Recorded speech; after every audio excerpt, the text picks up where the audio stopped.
Halo, welcome back to Engine Story. Carilah ilmu sampai di negeri Cina.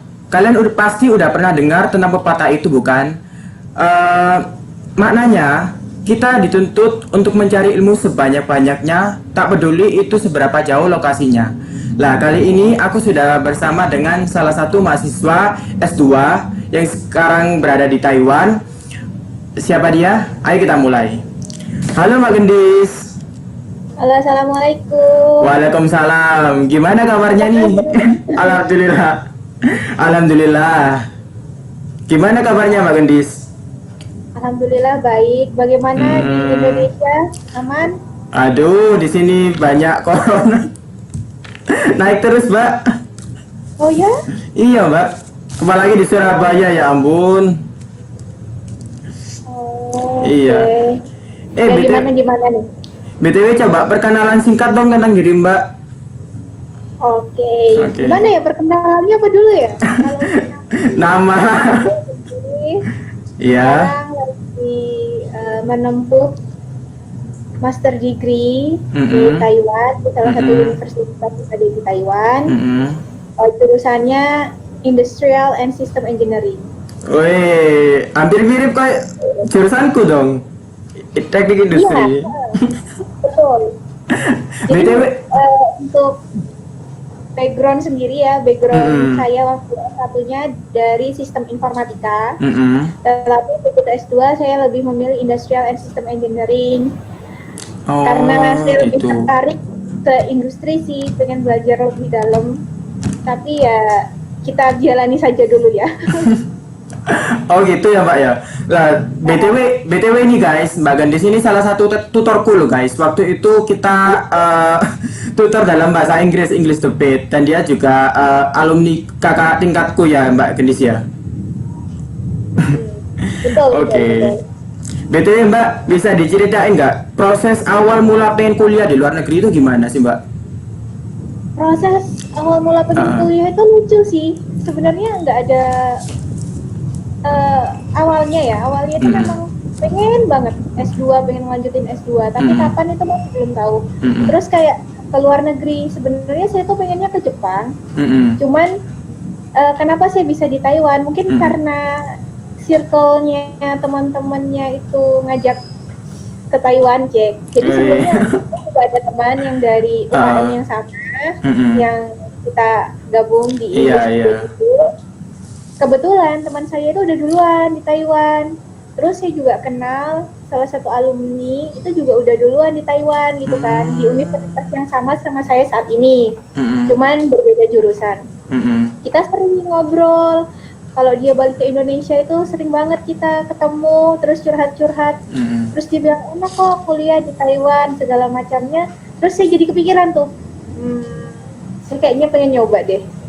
Terus habis itu dari sisi saat itu dari pihak kampus juga mensupport untuk lanjut studi di sini, kayak kasih surat rekomendasi. Itu kan juga harus dari pihak dosen atau dosen orang yang menjabat di kampus itu tadi. Jadi benar-benar nggak kepikiran sebelumnya kalau saya saat ini di Taiwan gitu. Sampai sekarang pun kayak, wah saya sekarang sudah di Taiwan ya, wah saya sekarang S2 ya gitu. Jadi kayak amazing gitu loh. Oh jadi alasan Mbak Gendis untuk milih Taiwan itu ya Mbak ya, karena faktor teman atau mungkin ada yang lain gitu Mbak? Oh, kenapa saya pilih Taiwan itu mungkin karena ini ya, faktor finansial juga itu berpengaruh banget. Karena saya di sini beasiswanya kan, kalau kita tahu kebanyakan di Indonesia kan beasiswa keluarnya LPDP. Iya benar. Yang terkenal banget ya. Tapi kebetulan saya nggak dapat itu. Jadi di sini tuh saya dapat beasiswa dari kampusnya sendiri. Terus kayak requirement untuk persyaratan itu lebih gampang daripada kampus-kampus yang lain. So that's why I choose this university. Oh gitu, I see. Lalu Mbak kan S1-nya kan di Surabaya di Indonesia nih. Lah kira-kira apa sih yang membedakan antara kuliah di Indo sama di Taiwan? Apa ya? Kalau mungkin kuliahnya itu hampir sama sih, cuman kayak bahasa mungkin deh ya. Jadi kalau di sini kita kan kuliahnya pakai bahasa Inggris, kalau di Indonesia jelas. Oh ya, Indonesia pasti. Indonesia. Terus tugas-tugas juga semuanya dalam bahasa Inggris untuk perkuliahan akademik.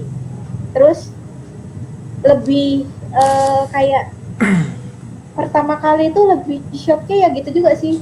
Wah, di sini benar-benar bahasa Inggris semua. Terus kayak fasilitas di sini fasilitasnya tuh lengkap banget kalau menurutku. Di universitas yang ini mungkin di Indonesia juga ada universitas yang lengkap banget, tapi saya masih belum merasakan itu di universitas yang dulu seperti itu sih. Oh, jadi itu lebih enak kan di Taiwan ya Mbak ya daripada di Indonesia? Ya mungkin bisa dibilang seperti itu. Lalu Mbak? Itu tergantung kita dari sisi mana dulu ngelihatnya. Gitu. Iya sih, tergantung dari perspektif orangnya juga ya Mbak ya. Iya, lalu, Mbak, betul. Kegiatan Mbak selama di Taiwan itu ngapain aja? Yang pasti selain kuliah ya? Baru mau bilang. Kegiatan di sini selain kuliah ya. Di sini aku juga selama di sini ikut seperti kajian untuk memperdalam agama dengan orang-orang yang selingkungan. Terus kayak mungkin di sini aku juga cari-cari kerja loh. Jadi siapapun saya dapat part time gitu.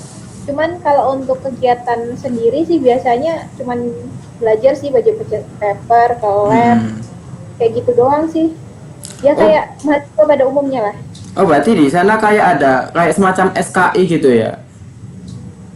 SKI gimana maksudnya? Kayak maksudnya kayak ekstrakurikuler agama gitu?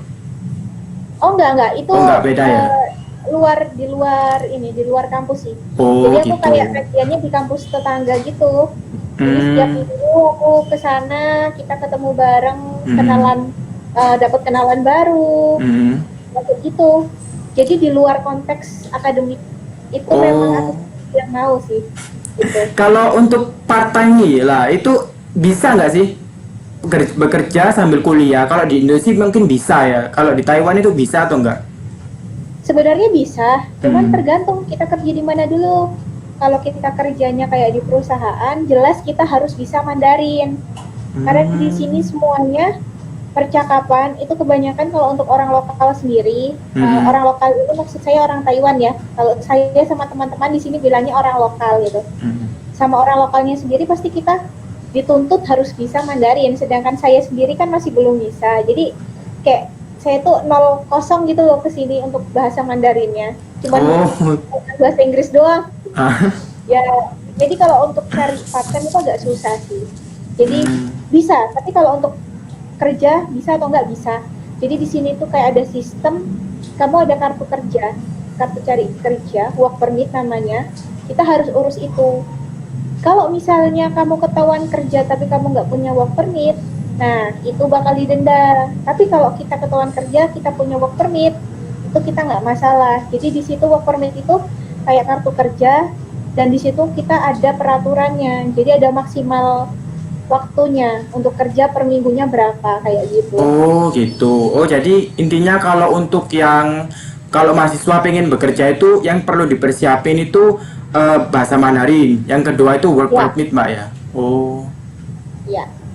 Sebenarnya gini sih, kita juga bisa kerja di toko Indo yang nggak perlu bahasa Mandarin. Iya juga. Cuman kita bisa carinya. Lalu Mbak, untuk biaya hidup nih, mahal nggak sih biaya hidup di Taiwan? Depend on perspektif. Jadi kalau kita bilang mahal, kalau kita pembandingnya di Indonesia jelas mahal. Karena kan untuk mata uang sendiri Indonesia kan lebih rendah daripada mata uangnya Taiwan. Itu. Nah, terus kalau untuk income kita tidak sesuai dengan outcome ya jelas mahal jatuhnya. Tapi kalau menurut saya, kalau dari sisi Indonesia kita melihat, tentu saja lebih mahal kayak gitu. Contoh kos-kosan ya di Surabaya mungkin kita bisa dapat 500 lah. 150, 300 ya sekarang ya. 500 lah. Iya 300 juga bisa. Oke, 500 itu fasilitasnya kamar mandi luar kan ya? Iya. Kalau kamar mandi dalam Mahal, pasti lebih mahal. Heeh. bisa 1 jutaan ya. Mm-mm. Tapi kadang 1 juta juga ada kamar mandi luar kan. Tapi kalau di Taiwan sendiri, semua kos-kosan di sini dia tuh kamar mandi dalam, Mm-mm. ada AC atau kipas angin, ada beberapa ada kulkas, Mm-mm. terus ada TV beberapa Mm-mm. gitu. Dan di sini tuh paling murah itu sekitar mungkin 1 juta mungkin ya. Paling 1 juta. murah. Paling murah itu ya. Paling murah. Itu diisi berapa orang itu, Mbak? 1 juta itu satu orang atau Satu diisi? orang. Oh, Satu itu orang. fasilitas udah dapat kamar mandi dalam. Iya, kamar mandi dalam. Semua soalnya di sini nggak ada kamar mandi luar. Kita tidak share kamar mandi. Gitu. Oh, enak ya Mbak ya berarti Mbak ya. Iya, tapi kalau yang 1 juta itu menurutku fasilitasnya kurang banget sih. Jadi di sini tuh enaknya ya kalau yang kayak kosku itu sekitar 1.300.000 sampai 1.500.000 tergantung kurs Indonesia saat itu berapa. Paling mahal oke lah kita kira-kira 1.500.000. Itu kita sudah dapat air minum. Jadi di sini modelnya kayak ada dispenser gitu yang airnya itu selalu ada, diambil dari saluran air mungkin milik negara, mungkin yang dikelola oleh negara kayak gitu. Nah kalau yang 1 juta itu dia nggak ada air minum, jadi kita harus beli air minum di luar atau bawa dari kampus. Di sini kampusnya juga ada air minum gratis, jadi kita bisa tinggal ambil aja. Yang penting bawa tumbler atau botol kayak gitu. Oh gitu Mbak ya. Mbak ini tinggal di kos luar kampus atau tinggal di kayak dormitory gitu? Oh kebetulan saya di luar kampus. Oh di luar kampus ya. Kenapa saya pilih di luar kampus? Pertama, saat saya masuk ke sini itu kan lagi gawat-gawatnya corona ya. Iya, di Indonesia benar. kan kasus malah masih belum ada kasus waktu itu. Di sini sudah gawat-gawatnya corona. Jadi di dom itu ada kayak jam malam dan kita nggak bisa pulang malam. Yang kedua, biaya di dom itu dibayarkan di awal. Jadi setiap semester itu bayarnya di depan. Kalau menurut saya karena finansial saya tidak mencukupi untuk membayar itu di depan, akhirnya saya lebih pilih ke kosan gitu, bukan di luar. Kayak gitu sih. Jadi kayak gampangannya itu kayak apa itu biaya makan dah ya? Kayak di sana mie-nya berapa Mbak? Harga mie Indomie gitu aja. Harga Indomie di sini paling murah itu kita bisa dapat 7 NT. 7 NT itu berapa? Anggap aja kita kali kursnya Indonesia 500 ya, 3.500 satu bungkus. Berarti itu dong, hampir mirip-mirip lah sama Indonesia ya. Juga 3.000-an lah ya. Kalau mie-nya hampir mirip. Tapi kalau untuk kayak nasi dan segala macam itu minimal 25.000. Oh gitu ya, memang agak mahal sih, tapi maksudnya nggak terlalu mahal-mahal banget lah Mbak ya, gitu ya. Iya tergantung kamu makannya gimana sih. Kalau makannya mie terus ya, waduh. Terus Mbak, culture shock apa yang Mbak alamin selama di Taiwan nih? Gimana? Culture shock, kayak semacam kaget gitu ya. Waduh, kalau culture shock itu mungkin karena dulu lingkungan saya berdasarkan religi nih, religi. Aduh. Di sini lebih susah sih, apalagi waktu corona kemarin. Jadi pertama, di sini nggak ada kayak azan, itu nggak ada. Azannya nggak boleh kenceng-kenceng, nggak kayak di Indonesia. Yang kedua, culture shock yang paling saya rasakan di sini mungkin terhadap makanan mungkin ya. Kenapa nggak enak atau nggak sesuai dengan lidah gitu? Mungkin kalau masalah enak enggaknya kan sesuai dan sesuai apa namanya? Sesuai pribadi masing-masing lah. Kayak misal ganteng atau enggak itu kan sesuai pribadi masing-masing. Iya. Nah kalau enak enggaknya mungkin menurut saya pertama di sini orang nggak suka pedas. Jadi makan di sini kalau untuk resto yang saya bisa makan di sini kebanyakan nggak pedas. Padahal orang Surabaya seneng pedes ya, aduh. Kenapa? Padahal orang Surabaya seneng pedes sih Mbak. Gak enak ada sambel, aduh. Jadi kalau di sini tuh kalau di Indonesia di warung-warung kita bisa lihat sambel ya. Di sini nggak ada saus sambel aja itu nggak ada, adanya saus tomat. Saus tomat ya ampun. Jadi kalau mau cari yang pedes-pedes itu ya kita cari saus sambal ABC, set merek itu aja harus ke toko Indo yang ada di stasiun, dan sini stasiun itu sekitar 15 menit. Jadi perjuangan lumayan ya. banget untuk cari makan yang kita selera kita gitu. Terus kalau untuk harga sendiri, makanan Indo daripada makanan yang lokal sini lebih mahal 2 kali lipat lah, saya bisa bilang. Mahalan mana? Iya, mahal masakan Indo. Apalagi kita kalau cari yang halal ya, itu lebih mahal. Jadi culture shocknya makanan terutama. Yang pertama itu rasanya menurut saya mungkin kurang bumbu. Jadi di sini tuh kayak nggak ada micin, nggak pakai micin, nggak kayak yang di Indo kita bisa lihat orang bakso, mie ayam kasih micinnya banyak. Waduh, ya itu sih nggak enak padahal Mbak. Iya, makanya kalau di sini tuh nggak pakai micin, jadi benar-benar sehat. Sehat sih, bener sih. Terus makanan yang halal juga susah. Tapi kalau untuk yang non muslim mungkin nggak begitu ini sih, nggak begitu culture shock untuk makanannya kayak gitu. Berarti Mbak ini setiap hari apa itu beli makan atau mungkin masak sendiri gitu kan, katanya makanan halal itu jarang. Kalau saya sih tergantung, kalau pas lagi capek ya mungkin kita bisa beli di luar, tapi lebih sering masak sih, terutama nasi, karena nasi lumayan mahal. Jadi mungkin beli lauknya di luar, nanti nasinya kita bawa sendiri kayak gitu. Untuk gitu makanan sendiri yang bisa dimakan di sini saya lebih ke resto-resto vegetarian. Oh, kenapa kan, Mbak? Tas itu kan Buddhis. Jadi mereka kan makannya kayak vegetarian, nggak makan daging, nggak makan yang macam-macam. Minyaknya pun nggak pakai minyak babi. Jadinya kita sudah merasa aman gitu kalau makan di sana. Iya juga sih, benar.